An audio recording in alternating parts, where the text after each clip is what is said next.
la búsqueda de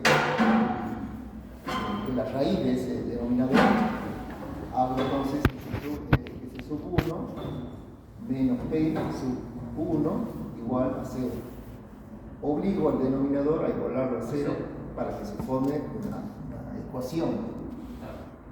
En este caso, no sé, de primer orden, con una variable, digamos, elevada a la potencia 1. Entonces, digamos, es muy simple esto, como vos detectás esto. No me tengo que olvidar de recordarles de que en el momento, a partir del momento en que ustedes hacen la igualación a 0, esto deja de ser variable y pasa a tomar un valor específico, un valor particular, porque eso ya pasa a ser el valor que tiene que tomar la variable. Por eso que le digo que deja de ser variable, porque ya es un valor que tiene que tomar específicamente para que se cumpla la ecuación matemática. O sea que de ahí entonces despejamos cuál es el valor específico que, reemplazado en la variable, hace que el denominador sea igual a 0. Entonces ese sub 1 igual a ese sub 1. Bueno. Resulta que en los circuitos, en los sistemas físicos, los sistemas reales, que es lo que me interesa, esto es, digamos, matemática pura. O sea, uno cuando estudia la teoría matemática no le interesa nada, digamos, le interesa la parte más general posible. Entonces, cuando uno estudia matemática pura, el signo, digamos, que corresponde, le colocan el signo menos, de manera de que el polo quede automáticamente, digamos, positivo. ¿Sí? O sea que ese signo va por fórmula, o sea que, volviendo, digamos, al aspecto físico,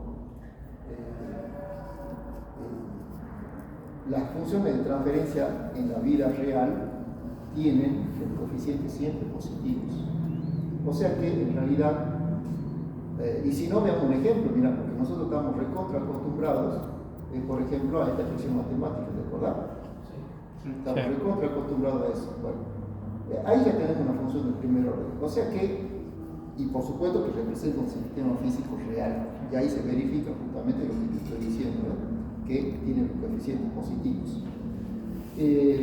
Veamos qué implica entonces que el coeficiente sea positivo. Yo cuando despejo, digamos, claro, despejo cuánto vale la raíz de ese denominador, 1 más s por s sub 1 por tau igual a 0, entonces de ahí me queda, esto pasa restando para allá, s 1 tau igual a menos 1, y cuando esto pasa dividiendo, queda menos 1 sobre tau. ¿Ven?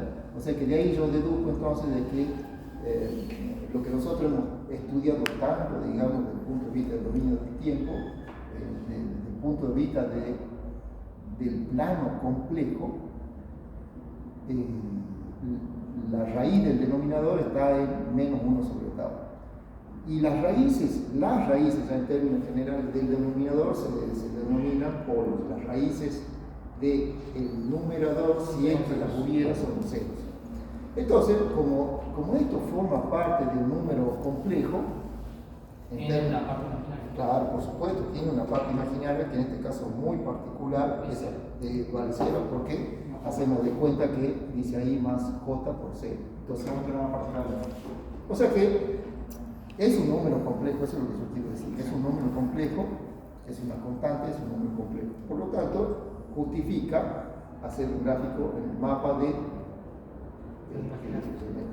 los números imaginarios, claro.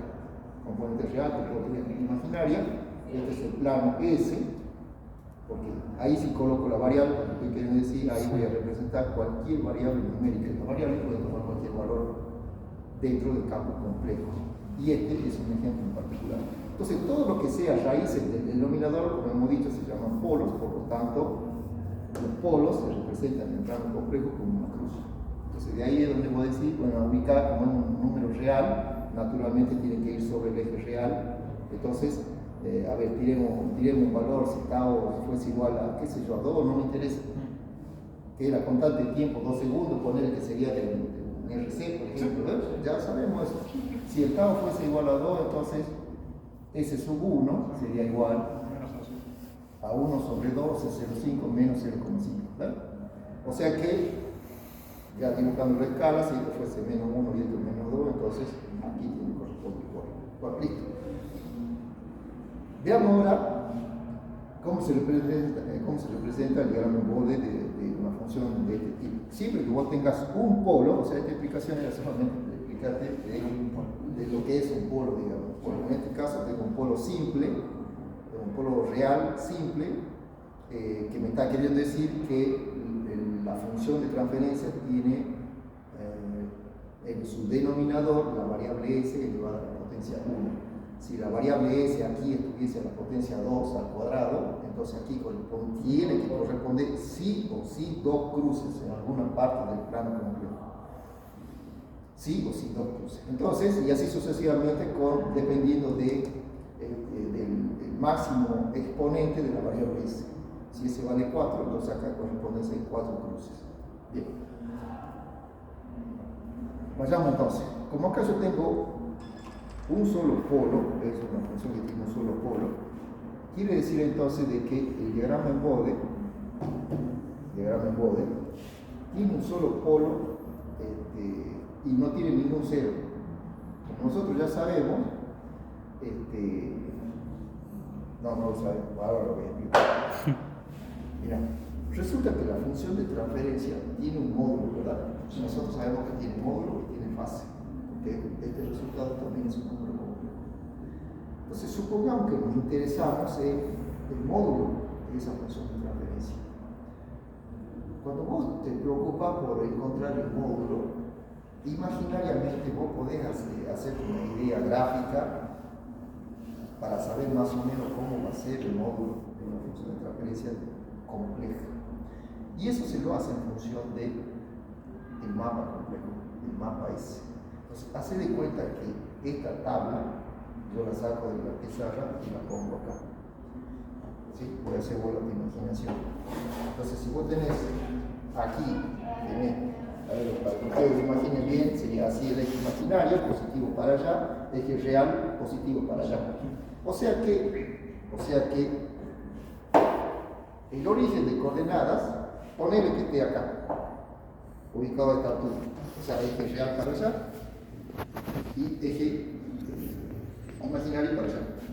Entonces, como yo acabo de dibujar un polo sobre el eje real hacia mí, quiere decir que ahí corresponde dibujar la cruz, un poquito más para este lado, digamos, más cerca de mí. Entonces, ¿para qué me sirve eso? Bueno, para hacerte una imagen gráfica de lo siguiente. Hacé de cuenta que por cada polo que vos veas, corresponde, hacé de cuenta que estamos armando una carpa de circo. Una carpa de circo. Entonces, cada vez que vos veas un polo, colocas el poste. Y el poste tiene que ser alto. Y encima, ¿qué hacer? Le tirar la lona, por supuesto. Sí. Entonces, cuando a esa carpa de circo le tira la lona encima, ya tenemos ubicado donde está el polo. Entonces, ahí, ¿qué se te va a formar? Se va a formar, digamos, en esa zona el pico. Y la lona se va a ir cayendo, y ahí hacia el infinito se va a ir, digamos, cayendo de a poco, ¿verdad? O sea que, digamos, como el polo está ubicado, no está ubicado exactamente en el centro, sino está ubicado por este lado, imaginariamente vos le haces un corte. O sea, yo tengo el polo acá,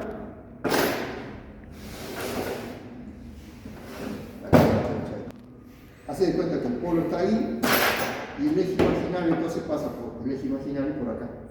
Entonces, imaginamos ahora de que, y esto es así siempre, ¿no? Siempre es así lo que te voy a decir. Imagina que sobre el eje imaginario yo agarro una guillotina, una cuchilla, y le practico el corte a toda la carpa.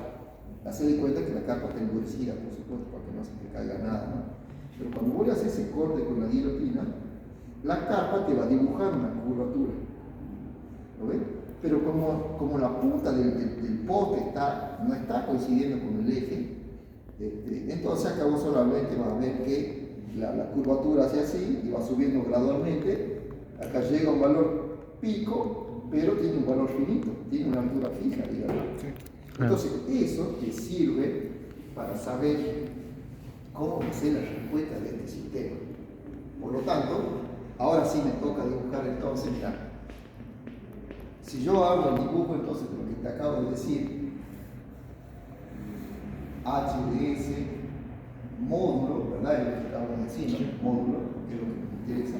Acá estaría el eje imaginario vendido, el J-omega, el eje J-omega, y aquí entonces yo tendría que dibujar justamente lo que te acabo de decir, que es el corte de la carne. ¿Lo ves? Sí.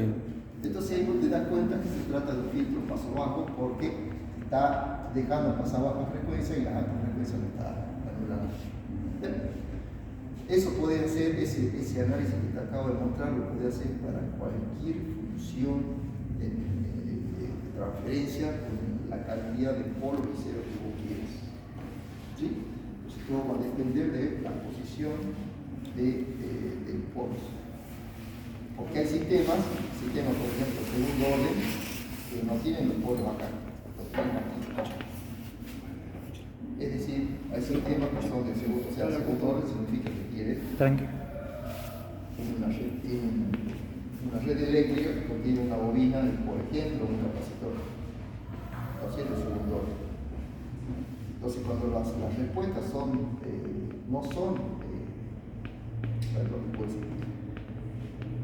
para hacer la corta, si yo a ese sistema eléctrico le mando un impulso de energía y hago que desaparezca repentinamente ese impulso, esa fuente de energía, entonces el sistema responde con su naturaleza propia, con una respuesta natural que depende exclusivamente del sistema. Bueno, si esa respuesta es oscilatoria, quiere decir que los polos están así en esta posición. Y cuando yo tire nuevamente los postes, entonces, y yo hago por supuesto de nuevo el corte, ¿qué voy a ver? Voy a ver que acá hay un levantamiento, baja aquí y acá vuelve otra vez a subir. O sea que la curva va a ser así. Claro, son dos montañitas. Pero como a nosotros nos interesan las frecuencias positivas, entonces ¿qué es lo que estoy viendo? ¿Qué es un filtro paso bajo? Así es. Bueno, esa es la introducción. Por lo tanto, lo que les estoy enseñando es para que ustedes aprendan a estimar más o menos qué es lo que vamos a graficar entonces con el diagrama Bode. Volviendo entonces a este ejemplo sencillo, y acá es muy evidente que tengo un filtro paso bajo. Por lo tanto, el diagrama Bode del filtro paso bajo del primer orden es sencillísimo. Lo único que tenés que hacer entonces, ya conociendo que es paso bajo, solamente tenés que trazar dos asíncotas. Una es la que indica la banda de paso y la otra indica justamente que la respuesta en frecuencia ya va en decadencia. Es decir, que el sistema atenúa cada vez más y cada vez más conforme aumenta la frecuencia. Lo que ocurre, ¿por qué estoy modificando terriblemente, digamos, este tipo de curvatura, digamos? Porque acá es fácil de entender de que cuando la frecuencia aumenta, la transferencia casi se hace cero. Eso te está diciendo de que el sistema ya es un fuerte atenuador, ¿verdad? Sí. Y acá te está diciendo que la transferencia, bueno, toma un valor que si yo tiene un valor de ganancia, que es 10 o 20, no me interesa, toma un valor de ganancia. Entonces, acá no se ve eso, o aparentemente no se ve. En realidad sí se lo ve, toda la información que está acá está colocada exactamente aquí, pero está expresada de otra manera. Resulta que para hacer un diagrama en Bode, a este eje lo tenés que expresar en una escala logarítmica. Esa es, digamos, la regla que vos tenés que cumplir para poder, para que a través del diagrama en Bode se pueda manifestar la respuesta en frecuencia a través de asíntotas. O sea, lo digo en otras palabras, ¿cómo es posible que un filtro paso bajo, que yo sé que tiene una respuesta, una curvatura que no es simple, ¿cómo es posible que puedo expresar esa misma información a través de líneas rectas? La respuesta está en que para que sea posible representar entonces el filtro de esa manera, vos tenés que utilizar escalas logarítmicas aquí y aquí. ¿Qué quiere decir escala logarítmica? Nosotros ya hemos visto decibeles, o sea que ustedes ya deberían haber Fíjense que El logaritmo con un número muy grande lo hace. exactamente, a eso llegamos. La función logarítmica lo que hace es una compresión del valor numérico que vos le transferís como parámetro, ¿sí? Como argumento, esa es la palabra. O sea que yo cuando tengo y igual a logaritmo de x, lo que te acabo de decir, la función logarítmica es una función que el valor numérico que recibe como parámetro y lo comprime, y ese valor comprimido es lo que devuelve y. O sea que los valores gigantescos los transforman en un valor más pequeño, y los valores que son realmente pequeños prácticamente no sufren modificación. O sea que, bueno, ese tipo de ley matemática, tengo que aplicarla sobre este eje y sobre este eje. Entonces, cuando uno trabaja con decibeles, ya automáticamente el decibel ya incluye una función logarítmica. Lo que representa el decibel. De hecho, aquí se representan directamente decibeles, porque el decibel ya considera una escala logarítmica. Ya hay implícitamente un logaritmo metido de por medio, ¿sí? Eso ya lo sabemos. O sea que entonces, acá entonces corresponde colocar ganancia y acá el decibel, ¿no? Unidades en sus ganancia en decibel. Y si nosotros manejamos ganancia en decibeles, bueno, hagamos recordatorio, menos mal que ya vimos decibeles, ¿no? Si yo tengo una función de transferencia que vale 1, o sea que si entra 2 voltios sale 2 voltios, si entra 10 sale 10, es un decibel de cuánto equivale. 1. 0, claro, 0 decibeles. ¿Por qué? Hacemos recordatorio que aumenta, los negativos te. Hagamos recordatorio. Era 20 logaritmo de la tensión de salida sobre la tensión de entrada. O sea que si la salida es igual a la entrada, entonces esto vale 1.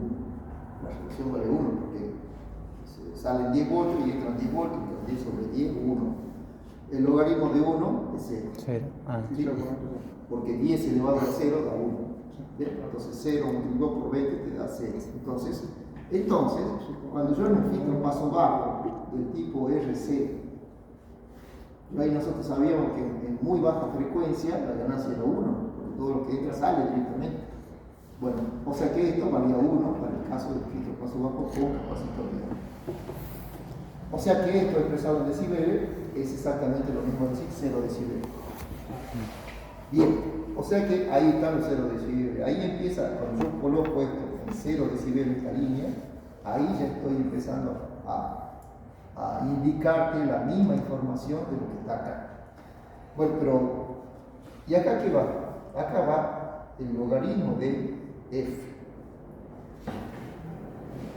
Cuando pones acá el logaritmo de f, ¿qué es lo que estoy haciendo? Bueno, volvemos a repetir la misma frase, ¿no? O sea, a los valores de frecuencia que son extremadamente grandes, los comprime, y en esta escala que yo estoy dibujando, figura, digamos, el valor de la frecuencia comprimida. O sea, demos el ejemplo. Supongamos que yo acá tengo 1 Hz. Mirá lo que ocurre. Si yo, digamos, para armar una escala logarítmica, vos tenés que elegir una distancia. Y yo soy muy práctico, ¿no? Yo estoy yendo directamente a los libros. Si vos vas a los libros, bueno, ahí te van a enseñar el libro cómo se arma realmente una escala logarítmica. ¿Sí? Vamos a los libros, o sea, agarra una distancia X, cualquier distancia. 1,5. Bueno, a mí se me ocurre ahí, por ejemplo. 2 Hz. Quiere decir entonces de que en la escala logarítmica se arma así. Si esto es 1 Hz, el siguiente va a ser 2 Hz. Respecto a la misma distancia, esto va a ser 4 Hz. Respecto a la misma distancia, esto va a ser 8 Hz. 16, 32, 64, por ejemplo. ¿Sí? O sea, ¿eso qué quiere decir entonces? Vos fíjate que si esto fuera una escala lineal, Si yo acá tengo de esta distancia desde acá hasta acá, de 1 o 2 Hz, tengo acá supuestamente 1 Hz, supuestamente. O sea que esta distancia acá debería ser 2, acá debería ser 3 Hz, pero está aquí debería ser 4 Hz. Y no es así, mira, acá tengo en realidad 8 Hz. Y eso es lo que está haciendo la función logaritmo de f. Está tomando valores que ya deberían estar muy distantes, y sin embargo, te lo trae para acá y te lo comprime. Bueno, ese es, por ejemplo, un tipo de cálculo. Ya que la hicimos, la completemos, porque tiene utilidad, por supuesto que sí tiene utilidad. Resulta que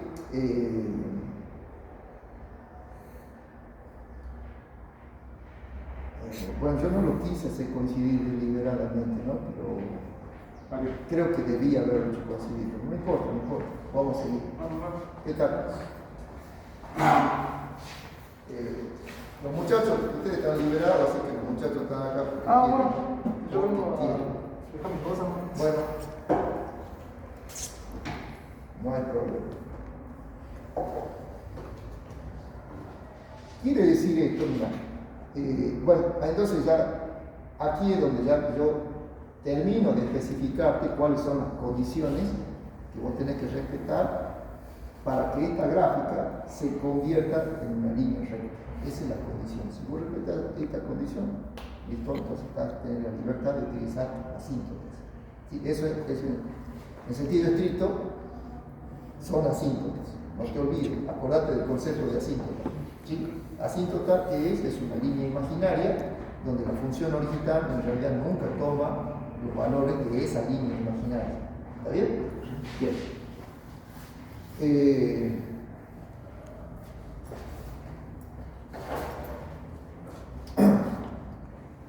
O sea que, fíjate vos que esto da otra particularidad muy interesante del diagrama en Bode, justamente la pendiente que le dibujamos a esta recta, que no es cualquier pendiente. Mira cómo voy a armar la escala vertical. Lo que nosotros sabemos es que, y esto es siempre, ¿no? Siempre es así, cuando vos tengas un sistema de primer orden, no importa si es un filtro paso bajo o paso alto, lo que sea, siempre vas a tener la misma pendiente de inclinación. Está bien, capaz que sea una pendiente negativa, como en este caso es pendiente negativa, puede que haya el caso donde va a tener pendiente positiva, pero la inclinación va a ser la misma. O sea, lo que quiero decir es el valor numérico de esta inclinación, que si es pendiente negativa es así, si es pendiente positiva va a tener la misma inclinación, solo que para el otro lado, es decir, lo único que cambia el signo, nada más. ¿Sí? Bueno. Para un sistema entonces de primer orden, acuérdate de que, y aquí, no sé por qué, pero es así, en la jerga del diagrama en Bode se utiliza parte de la jerga de la música que se usa en el entorno musical. O sea que cada vez que yo voy avanzando de saltos de al doble de frecuencia, por ejemplo 4, salto al doble de frecuencia, 8, del 8 salto otra vez al doble de esa frecuencia, a eso se le llama octava en la música. Porque justamente cuando vos tocabas, qué sé yo, un do, la cuerda, por ejemplo, tiene una cierta longitud. Sí. Y el do, que es el do de la siguiente octava, es justamente cuando vos disminuyes esa distancia a la mitad. Entonces, la frecuencia de sonido de esa nueva distancia es exactamente el doble de la frecuencia anterior. Sí. Y si yo achico otra vez la longitud a la mitad, la frecuencia otra vez va al doble. Y todo lo que yo estuve haciendo hasta ahora es pasar de un do al otro do, al otro do, y así sucesivamente. Bueno, de ahí se saca que las octavas, digamos, en el ámbito musical, y esa palabrita se la emplea, digamos, para este entorno también. O sea que lo que estoy haciendo yo acá en definitiva, estoy creando octavas. Estoy saltando de octava en octava. Entonces, la pendiente de inclinación de un polo de primer orden, la pendiente se mide justamente en, le pongo ahí la flechita, decibeles que estoy atenuando por cada octava. ¿Ven? O sea que estoy midiendo pendiente, justamente, acordate que como medíamos nosotros pendiente era distancia delta de y dividido delta de x. ¿Ven? Delta de y, entonces delta de y se mide en decibeles, ¿ven? Ahí está decibeles. Y la distancia delta de x se mide en octava, una octava. ¿No ven? O sea que, ya vamos al grano, la pendiente en un sistema de primer orden es siempre 6 decibeles por octava. Siempre es así, siempre. O sea que quiere decir entonces que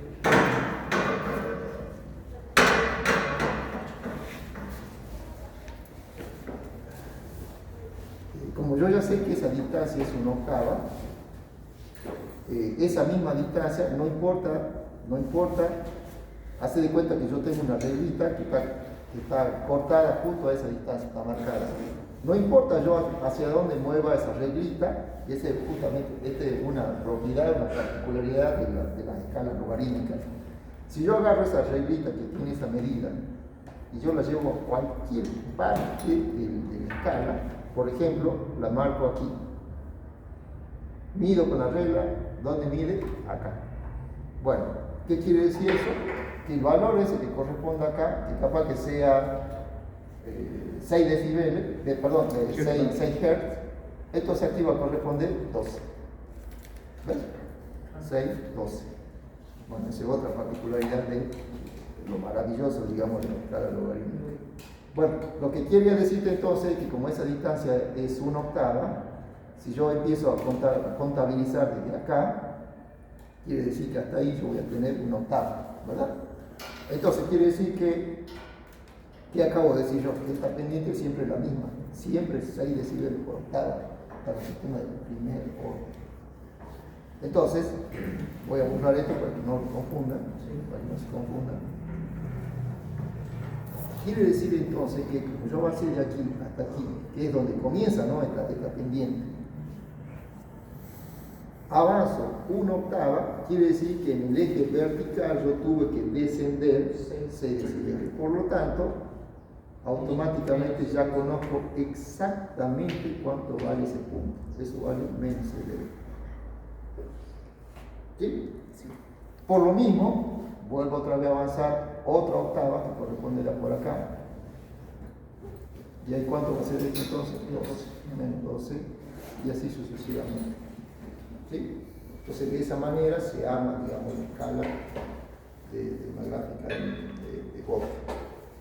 Pero esto, como te dije al principio, lo más importante es saber cómo dibujar la cinta. Perdón. Y acá tengo dos cruces de asíntotas. Bueno, ese cruce justamente es la frecuencia de corte. En este caso, mirá, ¿no? Si yo acá puse deliberadamente, puse cualquier valor, ¿no? O sea, el punto, mejor dicho, lo puse en una zona intermedia a propósito. Quiere decir entonces que si está entre 1 y 2 Hz, esto capaz que sea, qué sé yo, 1,1 Hz. ¿Sí? 1,1 Hz. No los obligo a que hablé con la vice y ustedes tienen su hora. Sí, pasa que ya se llenó el salón de alto y bueno, siguen viendo la película. Claro, bueno, listo. Solamente les aviso para que no se sientan obligados. O sea que, bueno, le decía entonces, esto es la frecuencia de corte, que en este caso particular de este ejemplo que ya me se me ocurrió, es de aproximadamente 1,1 Hz. Y ahora sí, retomemos entonces, habíamos dicho que en realidad las líneas que yo hice, las líneas rectas que yo hice, en realidad son asíntotas. O sea que yo debería marcarla con línea de trazo en realidad, porque eso no forma parte de la función, ¿sí? No forma parte de la función. No se olviden nunca que esto en realidad, esto es módulo, ¿no? No te olvides que estamos hablando de funciones de transferencia y que estamos en el dominio de los números complejos. Por lo tanto, si estos números complejos, sí o sí, o tengo que hablar de de la forma binómica, parte real y parte imaginaria de HBS, o de la forma polar, módulo y fase, lo que sea. Pero la fase no afecta al diagrama de Bode. La fase no se dibuja en el diagrama de Bode. O sea, a ver, voy a hacer un poquito más claro. En el diagrama de Bode, en el cual utilizamos decibeles y logaritmo de f, acá exclusivamente dibujamos el módulo de la ganancia, exclusivamente. Ahora, por supuesto que si yo quisiera, bueno, en una gráfica un poquito más abajo, en otra gráfica más abajo, que yo quiero aprovechar, digamos, la escala de frecuencias, si quisiera, ¿no? Hago otra gráfica para representar la fase. Se puede, por supuesto que sí, pero aquí ya no es tan simple como esto. ¿Y la fase qué información tendría de la función de transferencia? Hace memoria que sí lo vimos eso. ¿Te acuerdas cuando yo hice las dos ondas sinusoidales, un gráfico de dos ondas sinusoidales de un filtro paso bajo, donde hice la gráfica supuestamente hice una tensión sinusoidal representando a el B sub I, o sea, la tensión de entrada, la cual alcanzaba el 100%, digamos, a la cual yo la consideré el 100%. Y la salida, la había hecho con la frecuencia corta, que era exactamente, la hice coincidir, le di una frecuencia igual a la frecuencia de corte para que vea qué sale de ese sistema. 70, 75%. Exactamente, estaba al 70, estaba 70,7% de valor de pico, y estaba desfasada a 45 grados. O sea que si acá es 90, 45 es la mitad. Entonces la gráfica era, a ver, la vamos bien, ya que estamos acá en 90, acá en 45, o sea que ahí está el cruce por 0, y el valor de pico está exactamente también a la mitad de esto, o sea acá. O sea que así, ¿ven? Entonces esto era BI y esto era B sub C. Y que nos había dicho que cuando lo pasamos a forma polar, podemos ver automáticamente el desfase de la señal. Exactamente. Cuando expresar el módulo de esto, te dice cuánto es la atenuación o cuánto es la ganancia, mejor dicho. O sea, cuánto vale la magnitud. Claro, en este caso entonces el diagrama nos representará cómo se desfasa la señal en base a la frecuencia. Exactamente.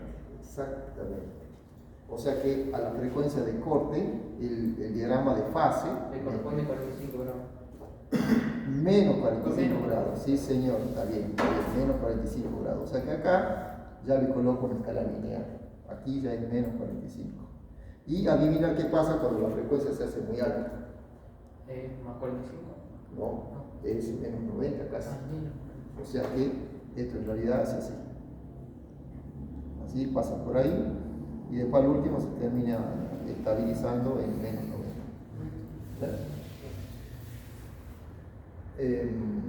Bueno, sí, terminamos con esto. Estábamos diciendo entonces de que en realidad lo que dibujamos son asíntotas. Entonces la gráfica real es una línea recta que hace así. Como ya sabemos, una asíntota, o sea que la línea negra nunca toca la asíntota en realidad, ¿no? En teoría nunca toca.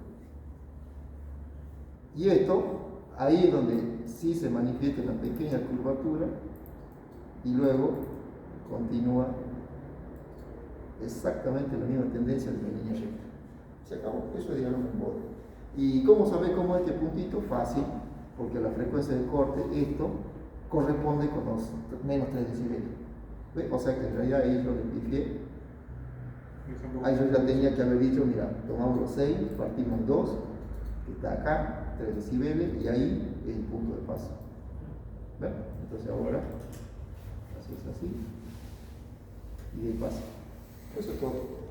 Eso es diagrama en Bode. El sistema de primer orden. Sí, por eso es Primer orden. Segundo orden común no es tan difícil. De hecho, si entendiste esto, segundo orden es una pavada. ¿Por qué? Porque segundo orden, en vez de 6 dB por octava, es 12. El doble. Tercer orden La pendiente es el doble. Entonces el orden sería 24. Sí, 3 por 6, 18. Ah, 4 por 6, no hay el 24. doble del anterior. No, la pendiente sí va creciendo linealmente. O sea, va creciendo de 6 en 6. Entonces, 18, o sea que 24. un sistema de segundo orden, supongamos que tengamos esa frecuencia de corte ahí, y supongamos que fuese filtro paso bajo, entonces la pendiente sería exactamente el doble, es decir que en una octava tiene que crecer 12 decibeles. Entonces vengo acá, mi punto de referencia es esto, lo voy a hacer coincidir de nuevo ahí en esa misma frecuencia de corte de antes. Y en esa octava yo ahora necesito que haya una atenuación de 12 decibeles. Entonces ahí está el punto de paso. Entonces, así.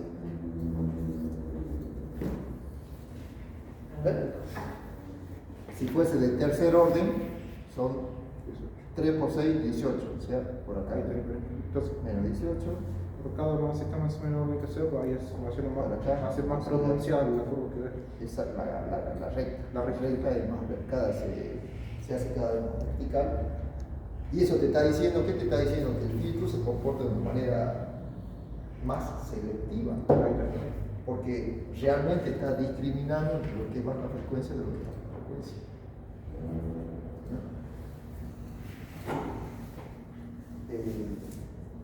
Claro, porque Y después, bueno, ahí ya empiezan los detalles, ya con el sistema de segundo orden, se complica, o sea, las asíntota son así, eso es seguro, en eso no le puedo errar.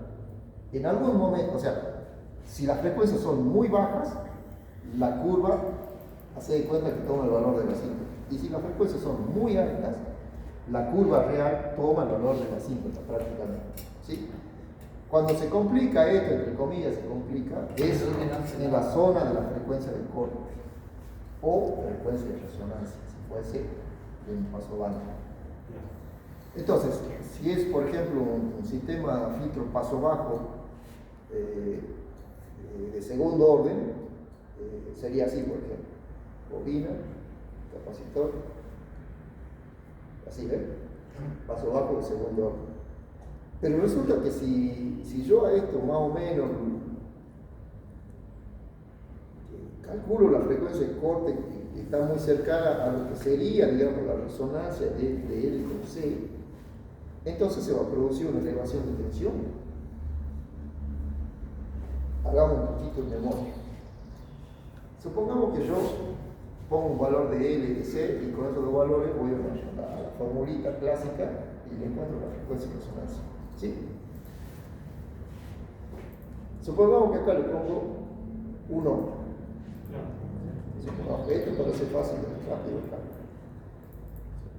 Si yo acá tengo un ohmio y yo acá le aplico un voltio, quiere decir que voy a tener una corriente de 1 ampere solamente en resonancia, porque la combinación de esto con esto se cancela y queda solamente el componente resistivo, ¿verdad? Sí. Bien.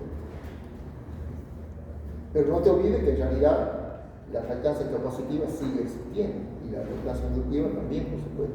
O sea, lo que se cancela son entre ellos dos, pero por individual siguen existiendo. O sea que cuando pasa 1 ampere por esa reactancia, genera una caída de tensión.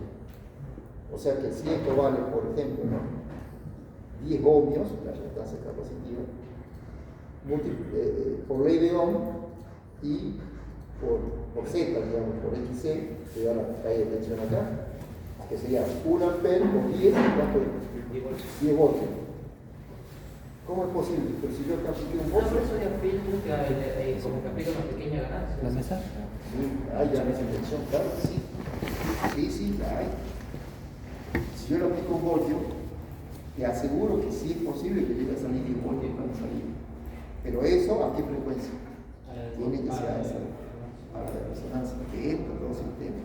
Bueno, eso también se manifiesta, por supuesto que se manifiesta acá. Entonces, por eso es que bobita que si esto en vez de ser 1 ohmio fuese 0,1 ohmio, la corriente se hace 10 veces más intensa, ¿no? Y la tensión acá 10 veces más grande. O sea que cuando esta resistencia es más chiquitita, la ganancia del sistema se hace más grande. Entonces la curva real es así, ¿no? así, acá se va agrandando, hace un piquito y de ahí vuelve otra vez a caer.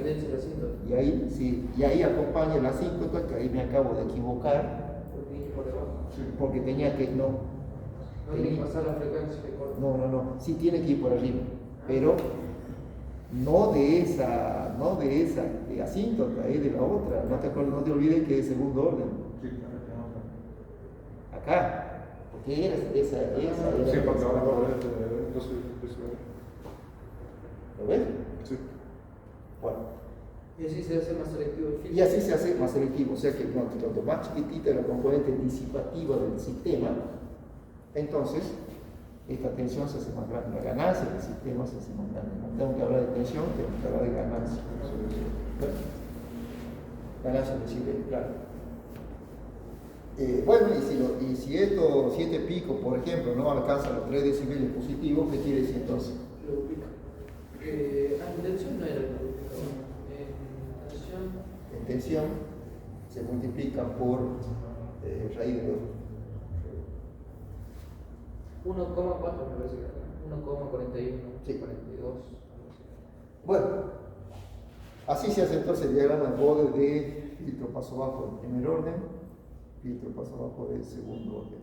Esto es lo que vimos, ¿te acuerdas cuando hicimos lo de cosas que nos dio un datasheet? Tenemos que sacar las resistencias, los capacitores. Y Sí. este tipo de diagrama, carga logarítmica. Y ganancias, básicamente.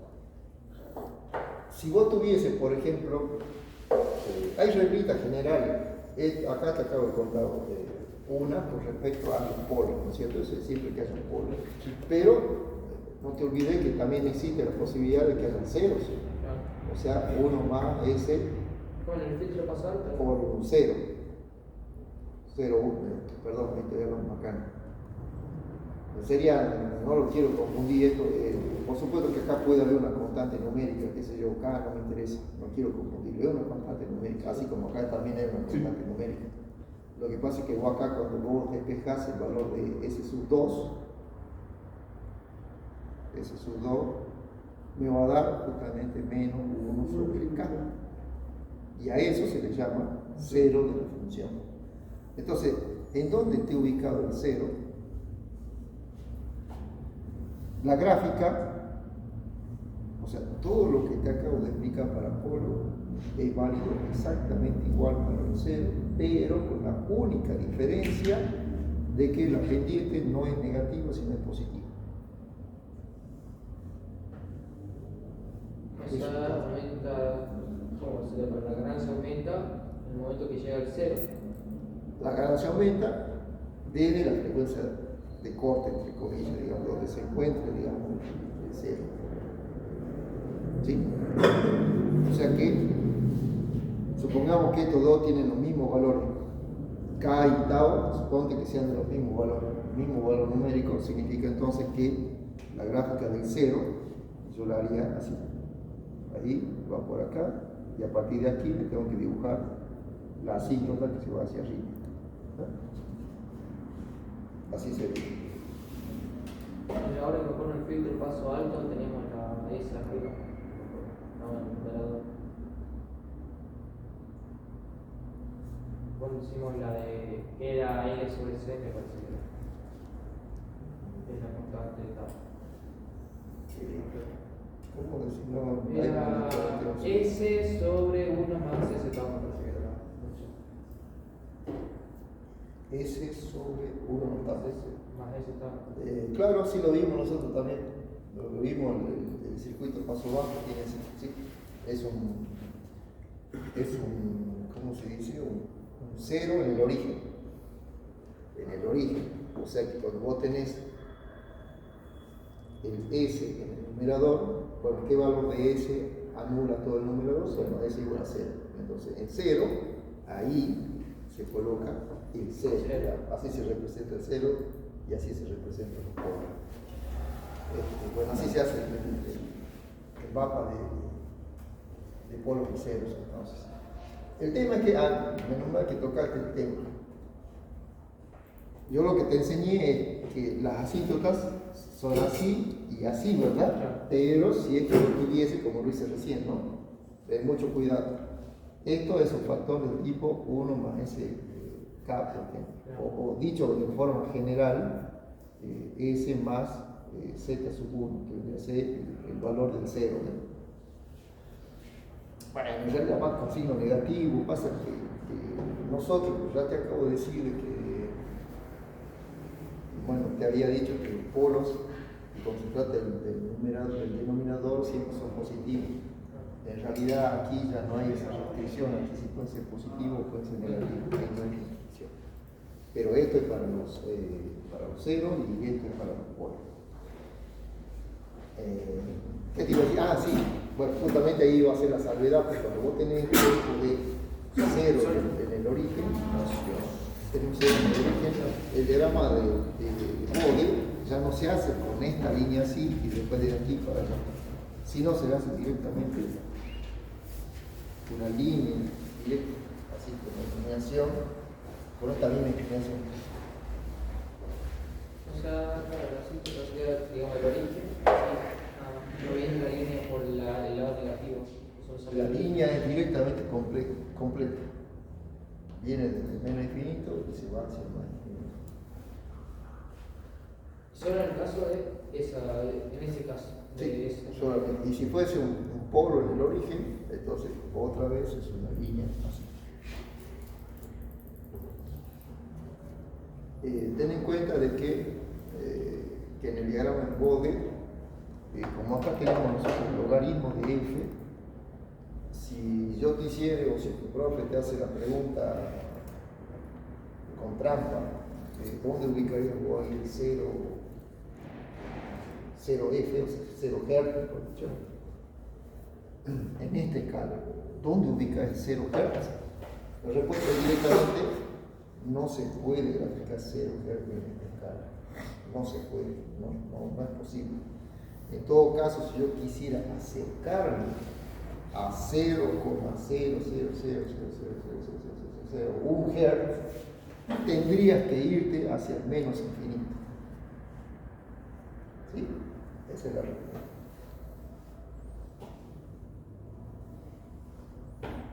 ¿Sí? No, porque esto, cuando hacemos el logaritmo, que ponía así. Del infinito hasta el infinito, este era el diagrama logarítmico. Claro, porque la función logarítmica. Entonces, cuando vos te estás acercando al cero, la función logarítmica te devolvía una cosa en y casi para el infinito. Cuando yo deseo encontrar el valor de f, esto es el logaritmo de f, ¿ves? Claro. Logaritmo de f. Entonces, si nos acercamos mucho al cero, estamos montándonos prácticamente en el eje y la función logarítmica te devuelve prácticamente en el infinito. Del infinito, claro, porque esto es una asíntota que se va, nunca toca, Nunca corta el eje. nunca corta. Y es por eso que tampoco acepta valores negativos. O sea, f no puede ser negativo. Claro, acá directamente olvídate de f, te olvidas de la frecuencia cero y también de frecuencia negativa.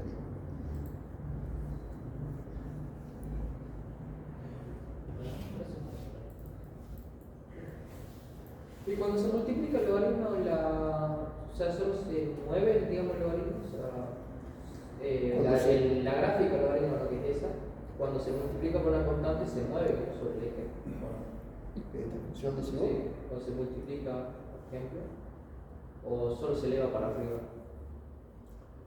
cualquier función matemática que vos la multipliques Por una constante. por una constante,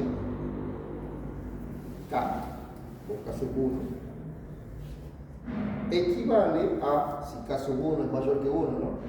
Si es mayor que 1, equivale a estirar la gráfica proporcionalmente hacia arriba y esto estirar hacia abajo.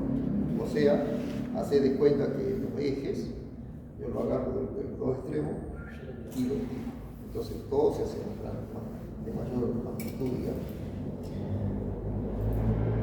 Y al revés, si cada es menor que 1, entonces te lo achata. Eso es una cosa, eso es una constante de proporcionalidad. Otra cosa que va a ver en la facultad, por ejemplo, es el desplazamiento. Una cosa es estirar los ejes y otra cosa es desplazar la gráfica. Entonces el desplazamiento, por ejemplo, ¿no? Si yo quisiera hacer el desplazamiento de esta misma función y lo quiero desplazar una unidad, todo esto, ¿no? Completito, perfectamente una unidad hacia la derecha, entonces lo único que tengo que hacer es hacerte la pregunta, ¿dónde figura X? Bueno, acá afortunadamente figura en una sola parte. Yo puedo tener una función muy complicada que figura X, qué sé yo, acá, el logaritmo de X menos X a la quinta, por ejemplo. Bueno, entonces, todos los lugares donde figure X, los reemplazás por X. Eso es todo. Donde figure X, si querés desplazarlo una unidad. Querés desplazarlo 5 unidades para allá, entonces, por ejemplo, X menos 5. En toda la parte donde figure X. Y lo mismo se hace con Y. Si yo quiero desplazar todo esto hacia arriba, una unidad, bueno, entonces, donde antes decía Y, bueno, Y más 1. Y menos 1.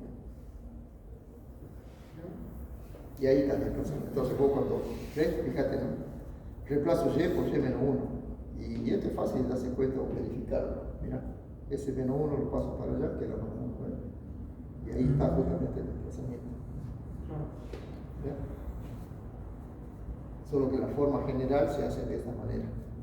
Y esto se llama desplazamiento por parámetro HK, así lo vas a ver. Parámetro de desplazamiento. ¿Qué más? Aquí acabamos de ver cómo se hace para estirar, digamos, este eje. Pero si yo quisiera, también puedo estirar este otro. ¿Saben cómo se hace eso? ¿Un algoritmo? No. Bueno, sí, en realidad pegaste en el palo. Volvamos a la función original. Logaritmo de X. Si yo quiero entonces, por ejemplo, supongamos que quiero comprimir todo esto para que la función salga así bien compactada. Entonces, por ejemplo, que quiero que se compacte a 2 veces, o sea que te cruce por 0, que no esté ahí, sino que pase por acá. Lo comprimo, entonces voy a tener que colocar, reemplazar. Cada vez donde vos veas X, reemplazás por 2X. Si querés comprimir 3 veces, 3X. Así de fácil, claro. Algo que parece insospechable. Está mucho más complicado. De hecho, mira, te doy un ejemplo. ¿Dónde se aplica eso? Sí, Ustedes, ¿dónde lo pongo yo a aplicar? no, si ustedes ya lo han aplicado, pasa que nunca te diste cuenta. Mira. O no me decía acaso que nunca estudiaste la función, qué sé yo, 10 voltios por seno de omega t. Bueno, ahí lo aplicaste. Mira. Mira. Esta función es seno de x. El seno de x tiene un periodo de ¿cuánto? De 2pi radianes, ¿verdad? Sí. Bien. 2pi radianes. Seno de x.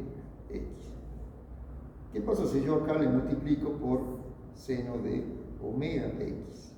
¿Qué te acabo de decir yo? Que se comprime, exactamente. Entonces, lo hagamos más fácil, ya que nosotros estamos acostumbrados con el omega, demos un ejemplo ya directamente con omega. Mira, seno de, y ahora voy a poner el omega, 2pi por, supongamos que tenemos 1 Hz, 2pi por f, y eso por t, ¿verdad? Bien. ¿Eso cómo se grafica? Lo grafiquemos, mira. Si es de 1 Hz, ¿cómo sería esto entonces?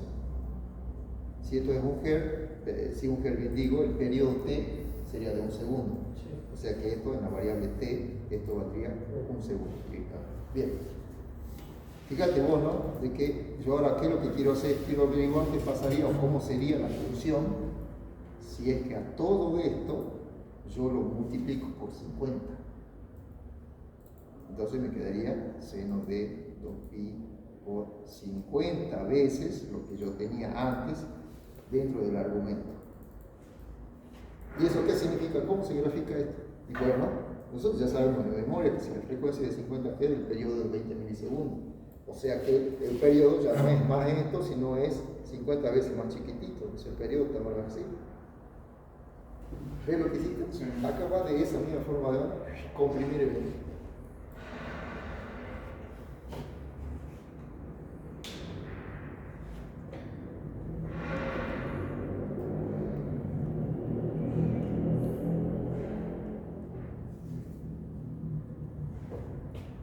No sé, ¿qué más?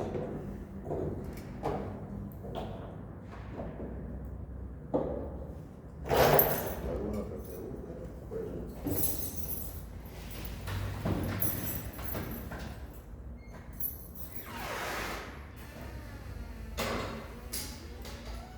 Está grabado. Está todo grabado. ¿Lo vas a subir al canal donde se ve ordenado? Sí, sí. Eso es otra cosa.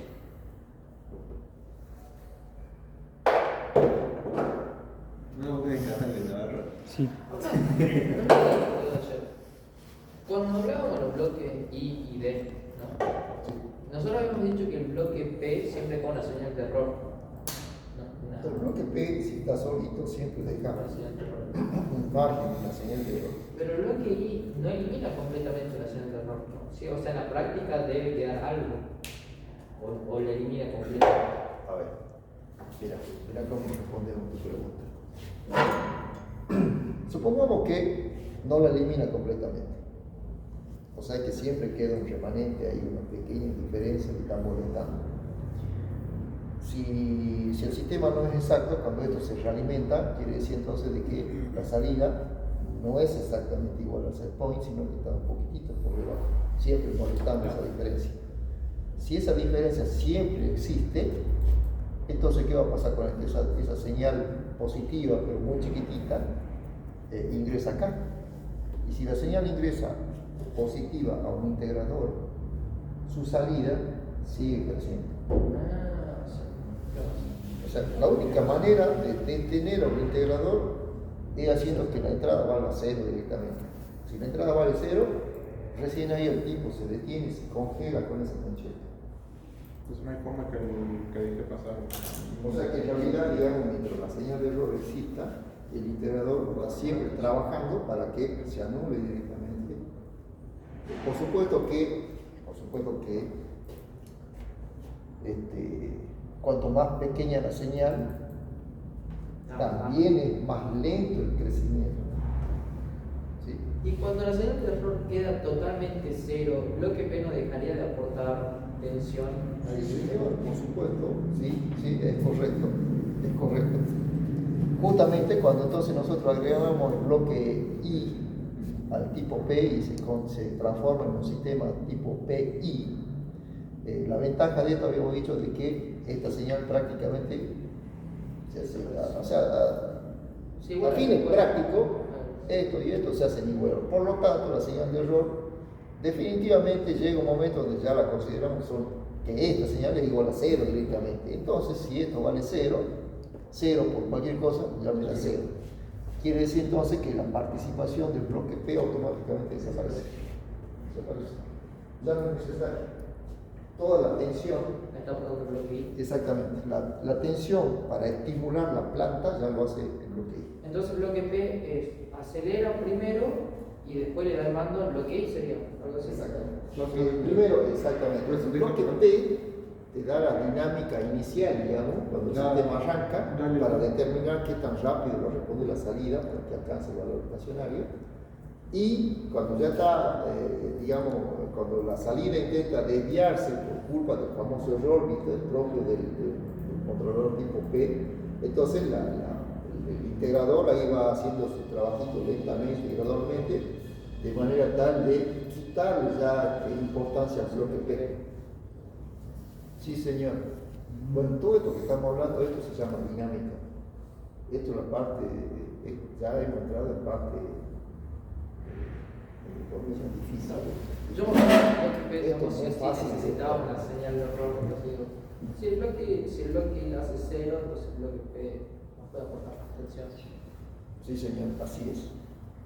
Y Bueno, fíjate también que yo, yo un poquitito más he intentado falsear, digamos, las situaciones que yo mismo les he explicado, porque en realidad, a ver, si vamos a hablar lo cierto, vos nunca tenés que tener, o sea, siempre tenés que tener presente en mente que cuando el sistema está arrancando, ¿hay señal de error? Por supuesto que sí. Cuando el sistema arranca. No, cuando apenas arranca hay error porque es muy grande, ¿verdad? como esperamos de que la salida automáticamente tenga el valor del Sí, por eso está el tiempo todo que se estabiliza entre muchos. Bien, o sea que, fíjate vos que la trampita que yo hice fue, digamos, de que suponer de que al principio la salida depende exclusivamente del bloque P, pero en realidad no es así. Sino, ¿por qué no es así? Porque en realidad cuando el bloque I ya está conectado, quiere decir que en el momento en que el sistema arranca, y yo le pongo set point y la salida empieza a crecer desde cero, ya hay una señal de error que es intensa, o sea, es una señal fuerte. Y esa señal fuerte no solamente está actuando sobre KP, sino también está dando una orden muy fuerte al integrador para que empiece a subir la tensión rápidamente. O sea que en realidad, a la salida, tengo un valor instantáneo, porque el error creció de manera instantánea, o sea que acá ya tengo una señal fuerte, pero creció instantáneamente, y esta tensión en cambio sí crece desde cero, pero crece rápidamente porque la tensión aquí es fuerte. Entonces crece rápidamente. O sea que en realidad el estímulo que le terminamos dando a la planta ya no es, por supuesto, no es el mismo que era antes cuando teníamos solamente el bloque P. Por lo tanto, ya no esperes de que en realidad sea el crecimiento como al inicio, como si fuese un exponencial de crecimiento, como yo lo hice al principio. No va a ser así en realidad. Ahí está la mentirita que yo dije. Pero necesitamos ejemplos para que ustedes comprendan más fácil cuál es la intervención del integrador. Digamos, ambas tensiones empiezan a subir, mientras la tensión de I sube, la tensión de P va a empezar a bajar a un punto donde... Sí, señor, la tensión de PP empieza a bajar. Sí, claro, porque la señal de error empieza a bajar, claro. Y baja a cero, ¿no? El PP baja a cero. El BD era el que corregía relaciones, hay un pequeño desvío, una pequeña molesta. El BD era lo que hace que corrija el golpe. BD, perdón, ¿verdad? BD. Sí. El BD, llegamos a hablar de los tres bloques. Sí, por eso. Bueno, el bloque, entonces repetí tu pregunta. No, digamos que era para comentar que era que el bloque D era el que sabía una pequeña desviación y hay una pequeña desviación. El bloque D era el que sube una rotación hasta que vuelva a ser puesto, ¿no? Que no te comprendo mucho, voy a hablar muy rápido. Yo te lo voy a decir si querés, o sea, te voy a recordar, mejor dicho, cómo es el asunto con el bloque D. Viste vos de que, nuevamente, yo ahí también otra mentirita, ¿no? Hice de cuenta que ya el sistema estaba estabilizado, o sea que el set point ya venía establecido y ya también venía establecida la salida en un valor igual al set point. Yo así lo arranqué la explicación. Entonces, con respecto de ese punto, yo ahí te había dicho de que si por alguna perturbación externa la salida se llegara a desviar, entonces la señal de error también se va a desviar. ¿Sí? Lo que hace el bloque derivativo es justamente detectar la rapidez de esa desviación. Entonces,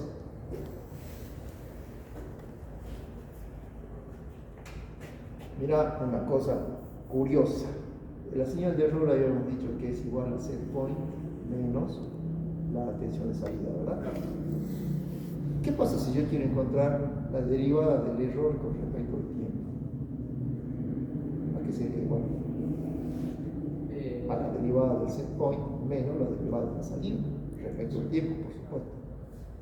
Pero el set point nosotros lo hemos supuesto siempre constante. Claro, o sea, derivada de esto es cero. Derivada de esto menos derivada de sub cero con respecto al tiempo. O sea que en realidad la señal que le estamos aplicando, a ver, este bloque calcula la derivada, ¿verdad? La derivada del error. O sea que este bloque lo que me está calculando en realidad es la derivada de la salida cambiada de ciclo. O sea que, en pocas palabras, si la salida sufre una pequeña desviación, el bloque derivador detecta justamente la rapidez con la que ocurrió esa desviación en la salida, directamente. Sí, claro.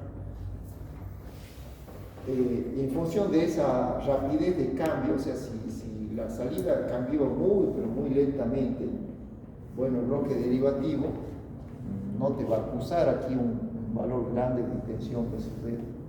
O sea que prácticamente no se va a dar cuenta.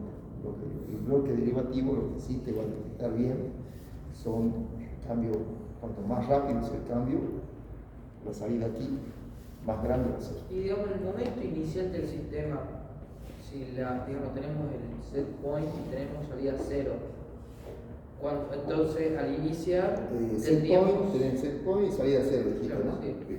Entonces la señal de error nos daría el set point. La La señal señal de error sí, sería... bueno. exactamente igual, set point, claro, así es. Entonces el bloque derivativo no detectaría un cambio muy brusco. O sea, Sí, señor, claro que sí. Entonces, es que justamente, al momento inicial los tres bloques aportan de golpe.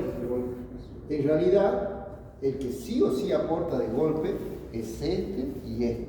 Claro. Este no, porque No, el ese integrador, va de poco, va ese creciendo crece, rápidamente, sí. pero de poco. ese crece. Pero primero darán Pero- 10 voltios y el integrador dará 0,5 voltios al inicio.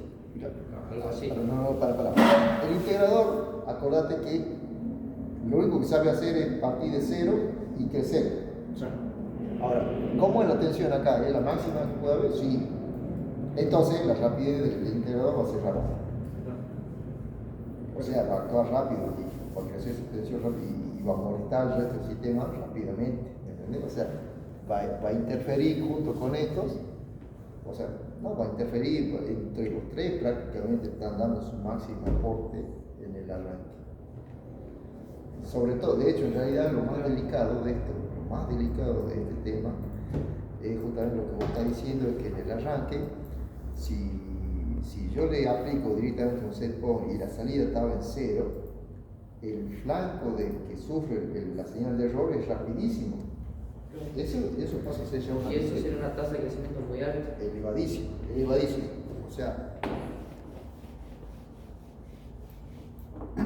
acordate cuando yo les hacía hacer la gráfica de la señal de error y hacíamos que la señal de error estaba en 0 inicialmente, hace esto y después de ahí hacia esto. ¿Ven?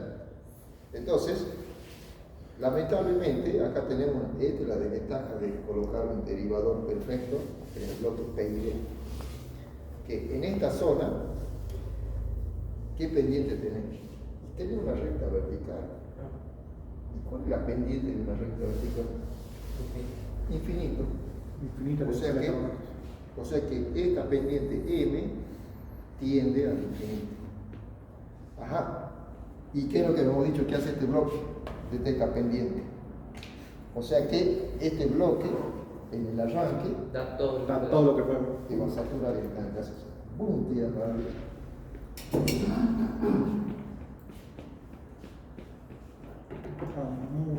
Muy chistoso. Bueno, Hasta el punto de que la pendiente se hace 0. Y eso ya el bloque deja de participar.